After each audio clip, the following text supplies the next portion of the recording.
I think we completed this topic, embedded operating system. After that we started multi-processor operating system. Okay, in this type I explained you what is multi-processor operating system, in which you can execute multiple processes at the same time with the help of multiple CPUs. Okay, जैसे आपका parallel का concept होता है, in the case of parallel operating system आप क्या use करके concurrently execute करते हो अपने प्रोसेसेस को with the help of multiple CPU. Same here in this concept multiprocessor, you also have to use the multiple CPU, and also you have to divide your large task into several smaller subtasks. उन सब task की जो execution होगी now they can execute concurrently और simultaneously with the help of multiple CPUs. Okay, मैंने आपको बताया था. In this you have to remember the basic terms जो कि आपकी यूज़ की जाती है to explain this type of operating system.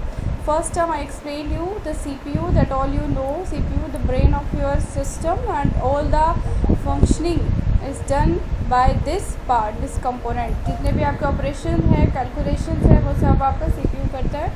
Next is the architecture, communication architecture. Now when you divide a larger task into subtasks and all these tasks need to communicate with each other. Okay, so वो communication आपका कैसे होता है with the help of your proper architecture. यानी कि architecture आप समझते हो कि किस तरह से आप उसका लेआउट जो आप मल्टी प्रोसेसर सिस्टम बना रहे हैं उसका कैसे आप लेआउट क्रिएट करते हो. तो उसमें आप क्या करते हो, you have to add different types of components and you make a particular circuit for to add all these component with your system for the transmission of data or transmission of signals between different parts of the system.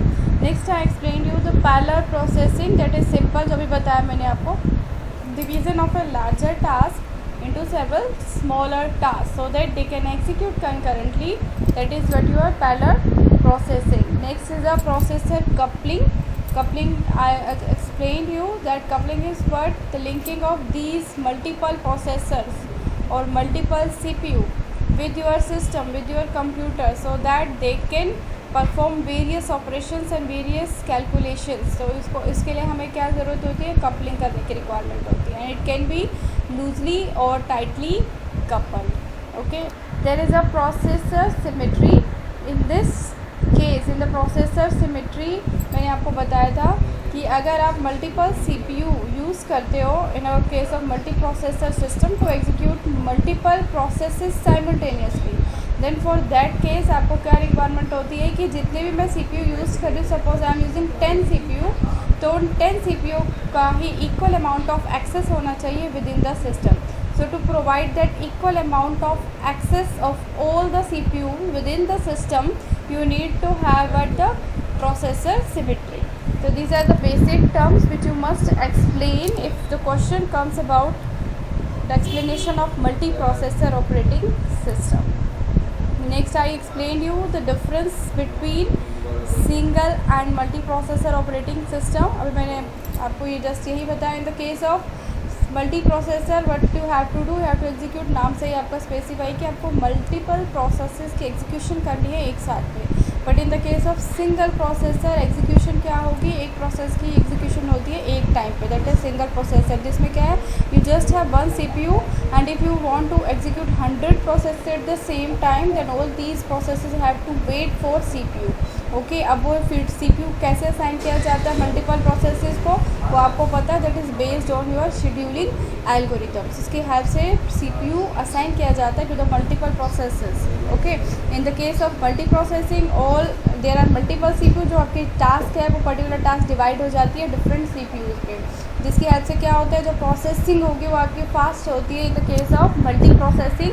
But in the case of single processor जहाँ पे आपके processes को wait करना पड़ता है for execution, तो इस case में आपकी स्पीड जो है एग्जीक्यूशन स्पीड जो होगी वो आपकी लेस होगी. Also you can explain the difference like their efficiency, which system is more efficient. This system is more efficient because they contains multiple CPUs for the execution of multiple processes. Okay, and this system is less efficient single processor as compared to your multi-processing system.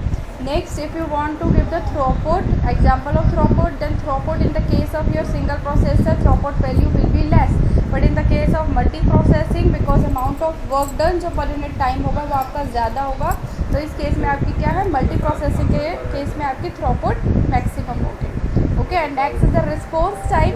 Response time आपको obviously किस case में पहले मिलेगा, in the case of multi processor. But in the case of single processor will be your response time जो होगा वो आपको थोड़े डिले के बाद मिले. Okay, so these are the basic difference between single processor and multi processor, which you all can also explain if you know about the concept of both these type of operating system. Simple है. Now with the help of diagram आपको ये show किया हुआ है architecture single का और multi का. यहाँ पे क्या है देखो, सिंगल प्रोसेसर से आपकी सिंगल प्रोसेसर यानी कि एक ही CPU आपका यूज़ किया जा रहा है, शो किया है CPU memory disk. But in the case of multi processing you can show multiple CPUs और मल्टीपल प्रोसेसर्स को आप शो कर सकते हैं इन द डायग्राम. अगर आप ड्रॉ करते हो मल्टी प्रोसेसिंग का, उसमें आपको 3 मेन बेसिक रिसोर्स शो होते हैं, वो आपको शो करने होते हैं किसी भी अगर आप टाइप ऑफ ऑपरेटिंग सिस्टम का डायग्राम बना रहे हैं तो. That is what the CPU, memory and disk. Okay, यहाँ पे ये भी आपका मल्टी प्रोसेसिंग ही है. थर्ड जो आर्किटेक्चर बनाया हुआ है, बस यहाँ पे क्या है आपके क्लस्टर्स फॉर्म है. मैंने आपको बताया था based on the similar requirement. Suppose आपके 1000 ऑफ प्रोसेसेस सबमिट किए गए with in the system to execute. Now किस प्रोसेस की क्या रिक्वायरमेंट है, उसको क्या रिसोर्सेज की ज़रूरत होगी, तो based on that requirement similar requirements क्या फॉर्म हो जाते हैं, क्लस्टर फॉर्म हो जाते हैं CPU के.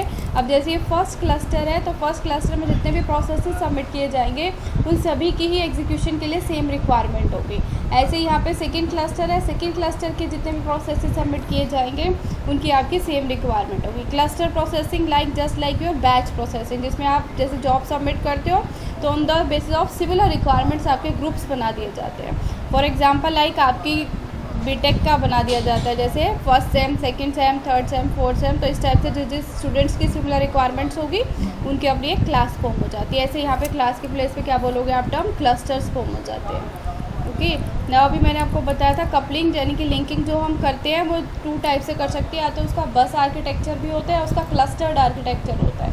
ओके, अगर आप बस आर्किटेक्चर का यूज़ करते हैं तो वो एक टाइप होती है टाइटली कपल्ड प्रोसेसर सिस्टम की. ओके, दी CPU में हैव एक्सेस टू मेमोरी और वे participate in hierarchy with both local and shared memory. Just remember that in the case of tightly coupled you need to have bus type of architecture in which all the individual nodes have their own individual connection with the system. But in the case of loosely coupled, their clusters may be formed and all the nodes can have individual connection or they can be grouped into a multiple CPUs group. Okay, so that they can perform different tasks at the same time which are based on the similar requirements. So in the case of tightly coupled, bus architecture is used. In the case of loosely coupled, the clustered architecture is used, prefer किया जाता है. Tightly coupled system जो होते हैं आपकी ये difference है उनका, उनकी परफॉर्मेंस बेटर होती है then your loosely coupled system.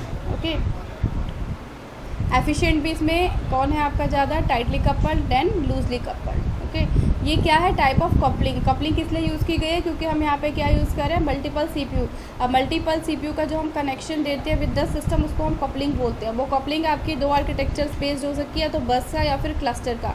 अगर आप बस यूज़ करते हो तो टाइटली सिस्टम हो जाता है, अगर आप क्लस्टर यूज़ कर रहे हो तो लूजली कपल्ड सिस्टम होता है. But tightly coupled system more better and efficient होता है then your loosely coupled system. Now next is the type of multi processing. 2 types of multiprocessing are there, symmetric and asymmetric types. Okay, in the case of symmetric क्या होगा, symmetry यानी कि same type के, यानी कि जितने भी CPU मैं अगर यूज़ कर रही हूँ सिस्टम में, if I connected 3 CPU with the system with the computer, तो वो सभी CPU जो होंगे वो सेम ही डेटा पे ऑपरेट करेंगे and they all working on the same type of operating system. Okay, symmetry मतलब कि सेम डेटा, जो भी आपके तीनों CPU है सेम डेटा पे एग्जीक्यूट करें, कि तीनों के लिए हमने क्या किया, एक ही टास्क को असाइन किया है. ओके, एसिमेट्रिक में क्या होगा आपका, अगर मैं 2 CPUs का ही यूज़ कर रही हूँ तो उन दोनों CPU को मैं क्या दूँगी, अलग अलग टास्क असाइन करूँगी। And also they are working on more than one operating system. उनके पास ये हो सकता है कि वो different types of operating system पे काम कर रहे होंगे, ठीक है। In the case of symmetry your data is same and the type of operating system is same. And in the case of asymmetric अगर आप आर्किटेक्चर यूज़ करते हो then your data will also be different and the type of operating system on which the multiple CPUs are working they are also different. Okay, so this is the two types of multiprocessing, symmetric and asymmetric. Your symmetric type of processing also used in RTOS. RTOS जब आपको बताया था तो उस case में आपको मैंने बताया था कि सिमेट्रिक मल्टीप्रोसेसिंग जो है वो भी आपका कंसेप्ट यूज़ होता है इसमें RTOS में, जिसके अंदर क्या होता है आपका कि जो जितने भी मल्टीपल CPU अगर आपके यूज़ किए जाते हैं तो वो सेम ही डेटा पे ऑपरेट करते हैं। Next, advantages of multiprocessing, these all you can explain easily. First is the high throughput, मैंने आपको बताया था मैक्सिमम थ्रूपुट क्या, amount of work done per unit time. तो ऑब्वियसली अगर आपके मल्टीपल प्रोसेसेस एक साथ एग्जीक्यूट हो रहे हैं and you are using the multiple CPU तो आपकी थ्रूपुट ज़्यादा होगी। Next is the parallel processing, parallelly execution of different multiple processes. Third is the electricity usage. अब क्या है यहाँ पे, जैसे फॉर एग्जांपल अगर 100 प्रोसेस आपको एग्जीक्यूट करने हैं और वो 100 प्रोसेस को हम डिवाइड कर देते हैं मल्टीपल CPUs में तो वो कम टाइम में आपके क्या हो जाएंगे, एग्जीक्यूट होंगे। बट अगर आप सिंगल प्रोसेसर का यूज़ करते हो तो 100 प्रोसेस एक ही CPU को एग्जीक्यूट करने हैं, जिससे क्या होगा उस केस में आपका टाइम लगेगा। तो इसी बेस पे ये आपका एडवांटेज दे रखा है, जो इलेक्ट्रिसिटी यूसेज होगी in the case of your multi processor वो लेस होगी as compare to your single processor system. Next is the high reliability.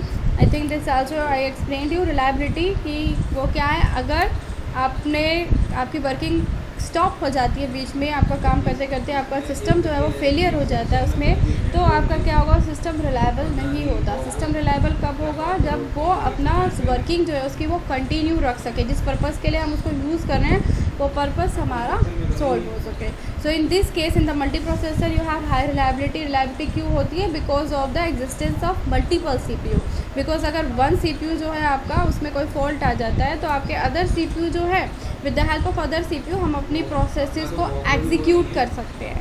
बस डिफरेंस क्या हो जाएगा कि जो उस पर्टिकुलर CPU के लिए हमने एक टास्क असाइन किया था वो टास्क हमें क्या करना पड़ेगा और दूसरे CPU को देनी पड़ेगी, जिससे कि उनका जो काम है वो थोड़ा डिस्टर्ब होगा। बट वैसे जो है सिस्टम की जो कंप्लीट वर्किंग है वो आपकी कंटिन्यू रहेगी। Okay, next is the economic क्या, ऑब्वियसली क्यों यूज़ करते हैं इसको, क्योंकि इसमें क्या है with in short period of time आपका लॉट ऑफ वर्क जो है वो कंप्लीट होता है with the help of your multi processor system. So this is the advantages. High throughput, in this case you have high throughput यानी कि amount of work done वो आपका ज़्यादा होगा। Next is the parallel processing, you are using the parallel processing. So all the advantage of parallel processing भी आप जैसे अभी पढ़ा था लास्ट वीक, तो उसके भी एडवांटेजेस को इसमें आप ऐड कर सकते हैं। Next is the electricity consumption, इसमें लेस होगी क्योंकि आपके मल्टीपल CPU जो है वो जल्दी से टास्क को कंप्लीट कर देंगे। रिलायबिलिटी है, रिलायबल है system. And next is the economic, also it is economic. Next is disadvantages.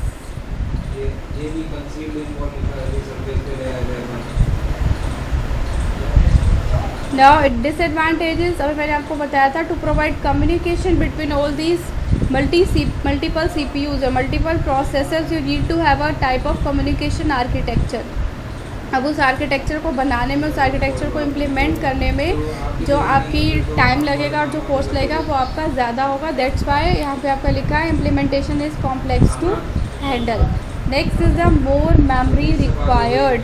तो मल्टीपल प्रोसेसर्स है, so for that you also need more memory to save your data, to load your data. Next is the deadlock. There, if any processor is already using input output, then the processor cannot use the same experience as deadlock. Deadlock condition यहाँ पे arise हो सकती है in the case of multi processor. क्यों? क्योंकि अगर आपका एक प्रोसेस एक पर्टिकुलर रिसोर्स को यूज़ कर रहा है एंड द नेक्स्ट जो प्रोसेस है वो वेटिंग में है उसी रिसोर्स के लिए, तो जब तक कि वो रिसोर्स आपका जो प्रोसेस करंटली यूज़ कर रहा है उसको रिलीज़ नहीं कर देगा, जब तक कि उस प्रोसेस को सेकेंड प्रोसेस को वहाँ पे वेट करना पड़ेगा। तो that's why deadlock problem can exist there. Next is the performance का कंसेप्ट अभी मैंने आपको बताया था कि अगर आपका एक सीपीयू डिस्टर्ब हो जाता है, फेल हो जाता है, उसमें कोई आपका फॉल्ट आता है, तो उस टाइम पे जो उसकी वर्किंग होगी, उससे रिलेटेड जो भी टास्क थी, वो सभी टास्क हमें बाकी सीपीयू को असाइन करनी पड़ेगी, जिसकी वजह से उनकी वर्किंग में भी बैड इफेक्ट होगा एंड उनकी परफॉर्मेंस भी थोड़ी डिस्टर्ब हो जाएगी। Next is the expensive architecture है, बिकॉज आपका पूरा एक मल्टीपल सीपीयू यूज़ करने के लिए you have to proper amount of budget आपके पास होना चाहिए। इसलिए सिस्टम को अगर हम इम्प्लीमेंट करते हैं तो इसके लिए हमारे पास बजट होना चाहिए और कॉस्ट भी यहाँ पे आपकी ज़्यादा लगती है। ओके, बाकी ये सिस्टम जो आपका मल्टी प्रोसेसर एफिशिएंट होता है एंड इकोनॉमिक भी है, क्योंकि ये मल्टीपल प्रोसेस बहुत सारे काम को एक साथ में कर देता है। फास्ट प्रोसेसिंग होती है सिस्टम के अंदर, बट प्रॉब्लम्स क्या एग्जिस्ट करती है। Main problem here is what the implementation problem. Implement करना इसको कॉम्प्लेक्स होता है, जिसके लिए आपकी कॉस्ट भी ज़्यादा लगती है। Okay, next topic evolution of operating system. Up to this जो आपको लास्ट था multi processor, up to this ये सब आपके जो टाइप्स थे ऑपरेटिंग सिस्टम के वो कंप्लीट हो गए हैं। ओके, उन सभी टाइप्स को आपको पढ़ना है अच्छे से with their advantages and disadvantages. Exam में आपका ये सिंपली ऐसे भी क्वेश्चन पूछ सकते हैं, what are the explain the types of operating system. तो इन द मॉड्यूल 1 आपको ये सभी टाइप्स को एक्सप्लेन करना होगा, या फिर मैंने आपको बताया था दे क्वेश्चंस जो है वो आपके डिफरेंस की फॉर्म में भी आ सकते हैं, like what is the difference between mobile and real time, या फिर रियल टाइम या batch operating system, single processor multi processor या सिंगल यूज़र मल्टी यूज़र। तो इस टाइप से अगर आपको हर एक सिस्टम की नॉलेज होगी then you can easily write the differences. Okay, अब अगर डिफरेंस आपको बताना होता है तो ये मैंने आपको अभी बताया था कि डिफरेंस के लिए first of all but you have to explain the definition. Okay, वो क्या होता है वो सिस्टम। उसके बाद आपको जो उसके करैक्टरिस्टिक्स होते हैं लाइक रिलायबिलिटी है, एफिशिएंसी है सिस्टम की, परफॉर्मेंस है, सिस्टम परफॉर्मेंस है, नंबर ऑफ़ यूज़र्स है, उसका कॉस्ट है। तो ये सभी पॉइंट्स किस में आते हैं आपके इसके डिफरेंसेस में। जब कभी भी आप किसी दो सिस्टम के बीच में डिफरेंस एक्सप्लेन करते हो तो आपको ये जो करैक्टरिस्टिक्स है उनको देखना है और उसके अकॉर्डिंग ही उसका डिफरेंस आपको एक्सप्लेन करना है। ठीक है,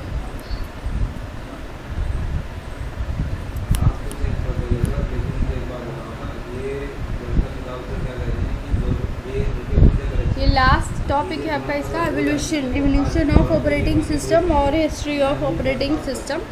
with the help of this diagram you can easily explain this evolution like this. ये आपका है diagram that operating system starts with your serial processing. जो अर्लियर टाइम से पहले क्या होता था, क्या यूज़ किया जाता था, serial processing. All of you know about the serial processing. नाम से ही आपको क्लियर होना चाहिए, सीरियल यानी कि सीक्वेंस में। जैसे ही आपका जो भी डेटा रिसीव किया जाता है तो वो डेटा जैसे जिस ऑर्डर में रिसीव किया गया उसी ऑर्डर में एग्जीक्यूट होगा, एक पर्टिकुलर सीक्वेंस होगा उसको एग्जीक्यूट करने के लिए। जो सीरियल प्रोसेसिंग थी जो कि आपका टाइम था 1940 टू 1950 जो थी आपकी, क्या यूज़ किया जाता था, सीरियल प्रोसेसिंग, जिसको हम बोलते हैं फर्स्ट जनरेशन। नेक्स्ट आपकी आती है batch system, batch operating system, which I already explain to all of you. Batch operating system जो कि जिसका टाइम था 1950 टू 60 में आपका यूज़ किया जाता था batch type of operating system, जिससे मैंने आपको बताया था मेन क्या था कि उनकी जो वर्किंग थी आपकी वो कैसे होती थी, लाइक यूर ऑफलाइन मोड में। जैसे कि आपको कोई टास्क एग्जीक्यूट करनी है तो फर्स्ट ऑफ ऑल आपको उससे रिलेटेड जितना भी डेटा है प्रिपेयर करना होगा अपने एंड पे ऑफलाइन मोड में। After that you will submit that data to the operator and then operator will perform make batches based on your requirement, similar requirements, and after that the execution of these processes will takes place. After execution जो output थी वो आपको receive की जाती थी, यानी कि जो यूज़र्स है can directly interact with the system at that time. Okay, 1950 to 60 जब बैच यूज़ किया जाता था तो उस टाइम पे यूज़र्स सिस्टम के साथ, कंप्यूटर के साथ डायरेक्टली इंटरेक्ट नहीं कर सकते थे। आजकल क्या होता है, अब तो हम डायरेक्टली हम सिस्टम का यूज़ कर सकते हैं, बट उस टाइम पे ऐसा नहीं होता था। नाउ नेक्स्ट क्या है आपकी multi programmed operating system.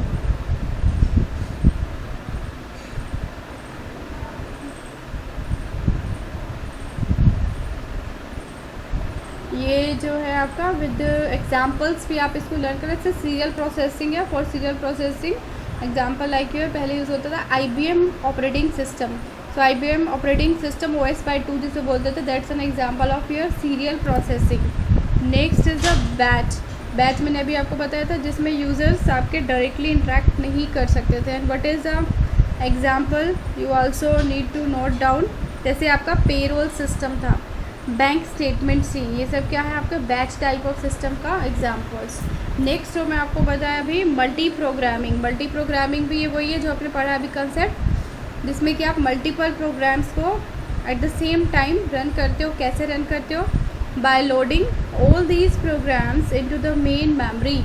Different parts of main memory में आप रन करते हो in the case of multi programming. Okay, इसमें होता क्या है कि आपको क्या करना होता है, अगर एक टाइम पे आपका प्रोसेस CPU यूज़ कर रहा है, one process is using CPU at a particular time, तो जो अदर प्रोसेसेस होंगे वो क्या यूज़ करते हैं, वो कोई और अपनी रिक्वेस्ट को फुलफ़िल करते हैं।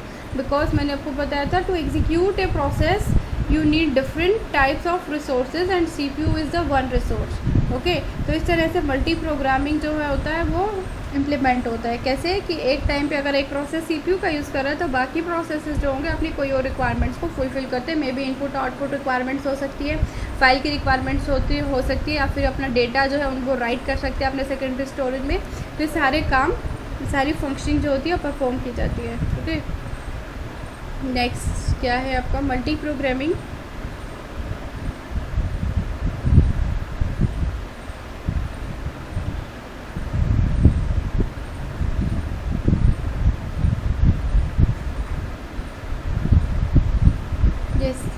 Multi programming example, can any one of you give me example of multi programming? ये आपको पता ही है मल्टी प्रोग्रामिंग। जैसे आप कोई भी एग्जाम्पल दे सकते हैं, जैसे you are using the Excel and at the same time आप ब्राउज़र भी एक्सेस कर रहे हैं एंड बैकग्राउंड में आपने म्यूज़िक भी ऑन किया हुआ है, तो this is what the multi programming. Next is the time sharing. Time sharing concept क्या है, जिसमें आपकी execution of processes takes place होती है with the help of time slot. इसके अंदर आप क्या यूज़ करते हो, एक kind of time slot use कर सकते हो जिसको हम क्वांटम भी बोलते हैं या फिर टाइम स्लाइस भी बोलते हैं। जैसे एक पर्टिकुलर प्रोसेस को विद इन पर्टिकुलर टाइम के लिए CPU असाइन हो गया, आफ्टर इट्स टाइम कम्प्लीशन, जैसे उसका टाइम कंप्लीट होता है तो वो आपका CPU नेक्स्ट प्रोसेस जो भी क्यू में होता है उसको असाइन कर दिया जाता है। तो that is what your time sharing. और ये हम क्यों करते हैं यूज़, ताकि आपके जितने भी प्रोसेसेस हैं उनको सबको ही क्या मिल सके, CPU मिल सके। ऐसा ना हो कि एक को बहुत टाइम के लिए वेट करना पड़े। Okay,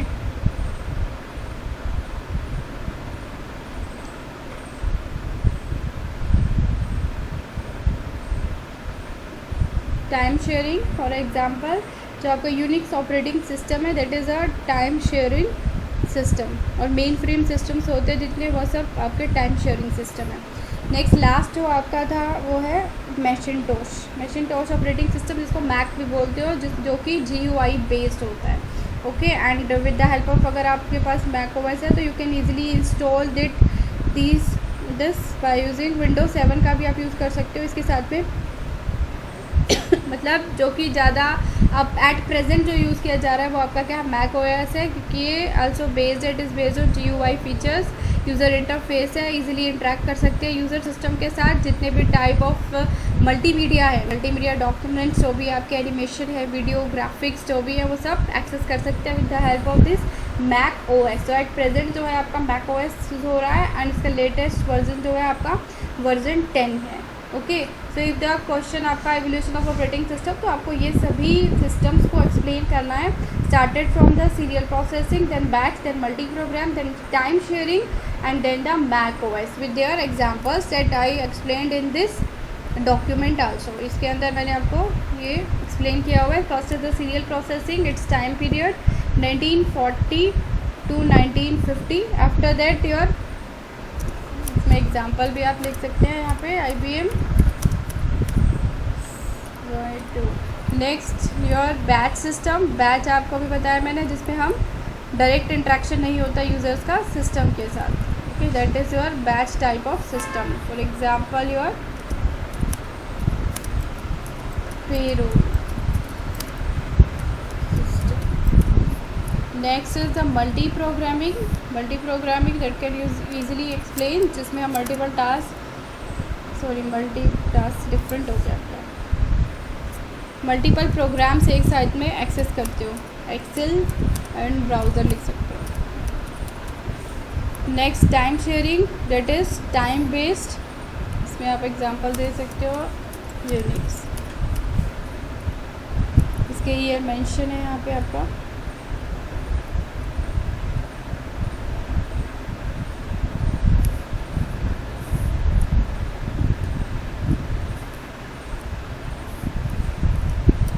this is 1950 to 60, 1960।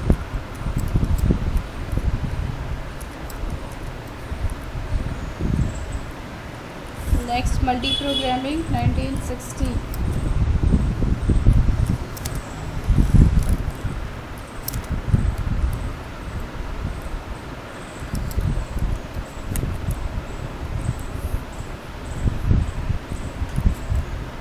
Mainly ये था आपका 1980s। टाइम शेयरिंग और Macintosh, you can write here present. Okay, so this is the evolution of operating system. You have to explain all these concepts: serial, batch, multi-programming, time sharing and Macintosh. And what are these systems? ये system होते क्या हैं जो मैंने आपको बता चुकी हूँ टाइप्स में, और इनका ईयर एंड